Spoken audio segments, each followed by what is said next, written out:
ओम कृष्णाय वासुदेवाय हरे परमात्मने प्रणतक्लेशनाशाय गोविंदाय नमो नमः। प्रबोधिनी देवोत्थानी एकादशी, कार्तिक शुक्ल पक्ष। ब्रह्मा जी बोले, हे मुनिश्रेष्ठ, अब आप पापों को नष्ट करने वाली अतः पुण्य तथा मुक्ति देने को वाली प्रबोधिनी एकादशी का महात्म्य सुनिए। भागीरथी गंगा तथा तीर्थ नदी समुद्र आदि सभी फल देते हैं जब तक प्रबोधिनी एकादशी नहीं आती।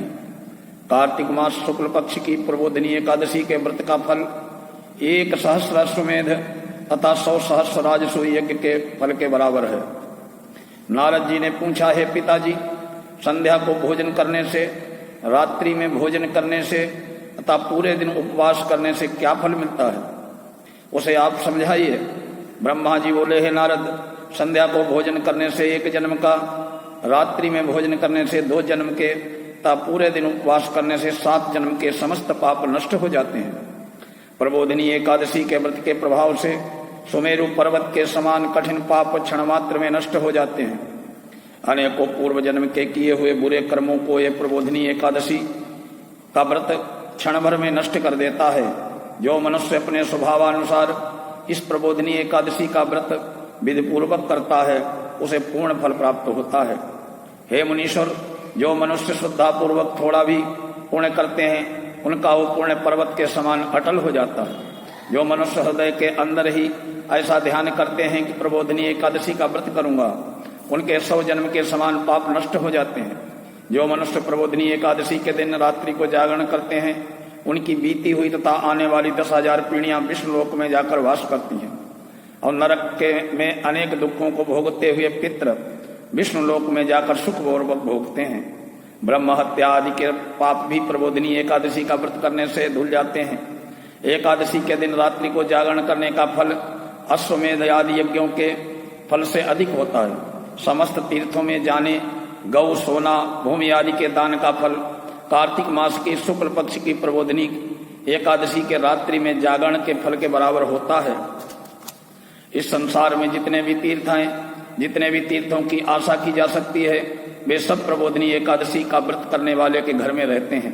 जो मनुष्य इस एकादशी के व्रत को करता है वो योगी, तपस्वी और इंद्रियों को जीतने वाला होता है, क्योंकि यह एकादशी भगवान विष्णु को अत्यंत प्रिय है।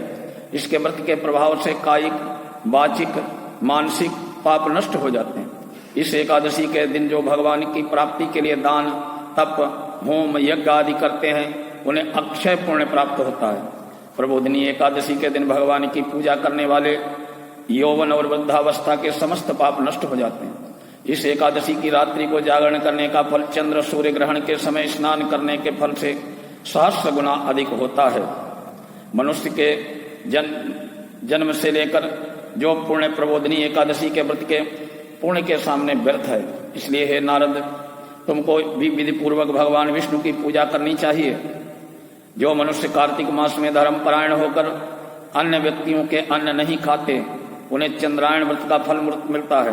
कार्तिक मास में भगवान दान आदि से प्रसन्न नहीं होते जितने कि शास्त्रों की कथा सुनने से होते हैं। कार्तिक मास में जो मनुष्य भगवान की कथा को थोड़ा बहुत पढ़ते और सुनते हैं उन्हें 100 गौदान के बराबर फल मिलता है। जो मनुष्य अपने कल्याण के लिए विष्णु भगवान की कथा सुनते हैं उन्हें 100 गौदान का फल मिलता है। मनुष्य के कल्याण के लिए विष्णु भगवान की कथा सुनते हैं वे अपने कुटुंब का उद्धार करके 1000 गौदान का फल पाते हैं। जो मनुष्य प्रबोधिनी एकादशी के दिन विष्णु की कथा सुनते हैं उन्हें 7 दीप के दान का फल मिलता है। जो विष्णु की भक्ति पूर्वक कथा सुनते हैं तथा कथा बांचने वाले ब्राह्मण की यथाचित पूजा करते हैं, उसे संतुष्ट करते हैं, वे उत्तम लोक को जाते हैं। इस पर नारद जी बोले, हे ब्रह्मा जी, अब आप एकादशी के व्रत का विधान कहिए। कैसा व्रत करने से कौन सा पुण्य मिलता है, ये भी समझाइए। ब्रह्मा जी बोले, नारद जी, इस एकादशी के दिन मनुष्य को ब्रह्म मुहूर्त में उठना चाहिए। नदी, तालाब, कुआं आदि में स्नान करके व्रत का नियम ग्रहण करना चाहिए।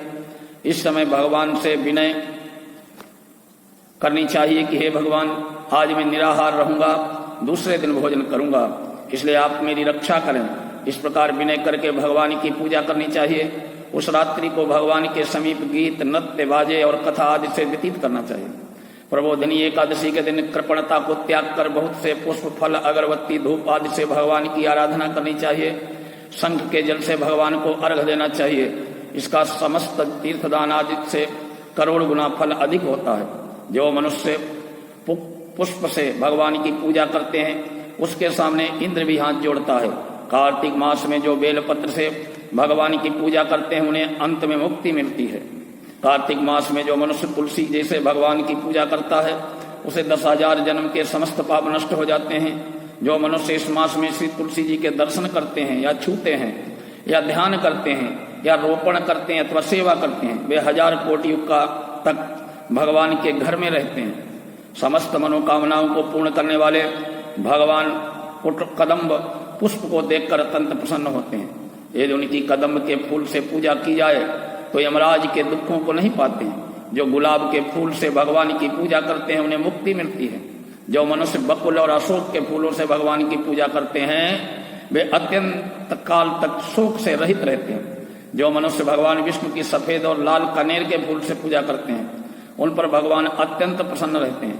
जो मनुष्य भगवान की दूर्वादल से पूजा करते हैं वे पूजा के फल से 100 गुना फल अधिक पाते हैं।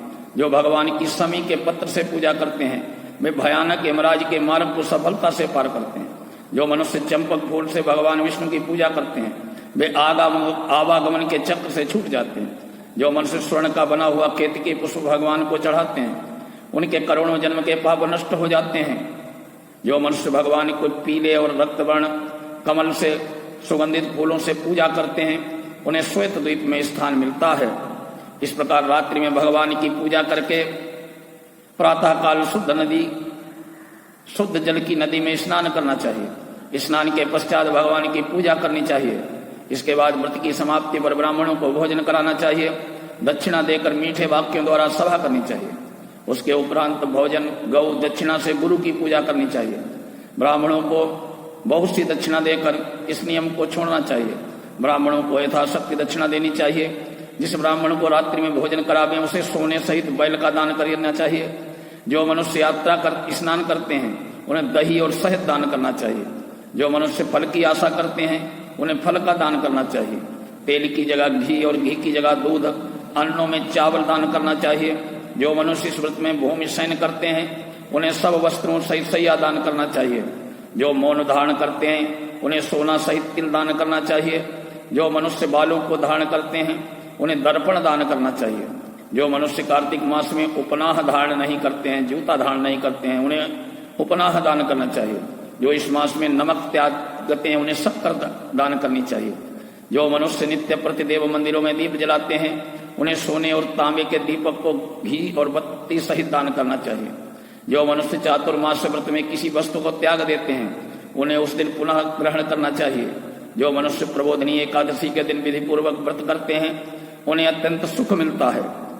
अंत में वे स्वर्ग को जाते हैं। जो मनुष्य चातुर्मास व्रत को बिना किसी विघ्न से पूरा करते हैं उन्हें फिर दोबारा जन्म नहीं मिलता।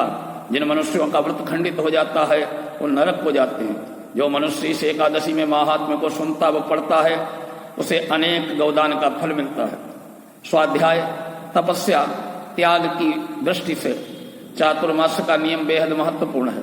भगवान श्री हरि की भक्ति में लीन होने के लिए ये समय अत्यंत उत्तम होता है। गृहस्थ में बंधा व्यक्ति भी चातुर्मास में भगवान विष्णु की भक्ति का पूरा लाभ उठा सकता है। बोले लक्ष्मीनारायण भगवान की जय।